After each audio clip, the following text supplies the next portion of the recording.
ಓಂ ವಿಶ್ವಸ್ಮೈ ನಮಃ. ನನ್ನ ಪ್ರೀತಿಯ ಬಂಧುಗಳೇ, ಈ ದಿನದ ಸುಪ್ರಭಾತ ನಮಗೆ ಅದೃಷ್ಟವನ್ನು ತಂದುಕೊಡಲಿಕ್ಕೆ ಬಹುಶಃ ನಾವು ಗಾದೆ ಮಾತು ಕೇಳ್ತಿರ್ತೇವೆ, ಕೈ ಕೆಸರಾದರೆ ಬಾಯಿ ಮೊಸರು ಅಂತ.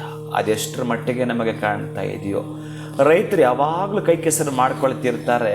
ಪಾಪ ಆತನ ಬೆಳೆಗಳು ತುಂಬ ಚೆನ್ನಾಗಿ ಅಸಲಿಗೆ ಒಳ್ಳೆ ಫಸಲು ಕೊಟ್ಟಿರುತ್ತೆ. ಆದರೆ ಯಾಕೋ ಅವನು ಮಾಡ್ತಕ್ಕಂತಹ ಆ ಒಂದು ವ್ಯವಹಾರ ವ್ಯಾಪಾರದಲ್ಲಿ ಅವನ ಬೆಳೆಗೆ ಒಳ್ಳೆಯ ಬೆಲೆ ಇರೋದಿಲ್ಲ.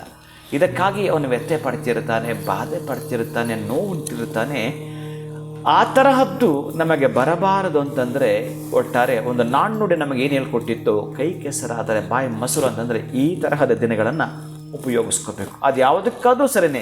ಕಷ್ಟಪಡ್ತಾನೆ ಇದ್ದೀನಿ, ನಷ್ಟವೇ ಕಾಣ್ತಾ ಇದೆ ಅಂತಂದರೆ ನಮಗೆ ಅತಿಯಾಗಿರ್ತಕ್ಕಂತಹ ಕಷ್ಟದಿಂದ ಹೊರಗೆ ಬರಬೇಕಾದ್ರೆ, ಅದೃಷ್ಟ ಈ ದಿನ ನಮ್ಮನ್ನು ಕೈ ಹಿಡಿಬೇಕಾದ್ರೆ, ಯಾವತ್ತೂ ನಮ್ಮನ್ನು ಕೈ ಹಿಡಿದಿಲ್ಲ, ಈ ದಿನ ಕೈ ಹಿಡಿಯಬೇಕಾದ್ರೆ ಈ ಮಂತ್ರಾನುಷ್ಠಾನವನ್ನು ಈ ದಿನ ಮಾಡ್ಕೊಳ್ತೀರಿ. ಓಂ ಶ್ರೀ ಚಾರುಚಂದ್ರ ನಿಭಾನನಾಯ ನಮಃ. ಈ ಮಂತ್ರ ಎಷ್ಟೊಂದು ಪರಮಾದ್ಭುತ ಅಂತಂದರೆ ನಿಮ್ಮ ಎಲ್ಲ ಕಷ್ಟಗಳಲ್ಲಿ ಒಂದು ಪ್ಯೂರಿಟಿ ಕೊಟ್ಬಿಡುತ್ತೆ, ಒಂದು ಪ್ಯೂರಿಫೈ ಮಾಡಿಕೊಟ್ಬಿಡುತ್ತೆ. ನಿಮ್ಮನ್ನು ಒಂದು ಅಮೃತ ಸಿಂಚನವನ್ನು ನಿಮಗೆ ಉಣಬಡಿಸುತ್ತೆ.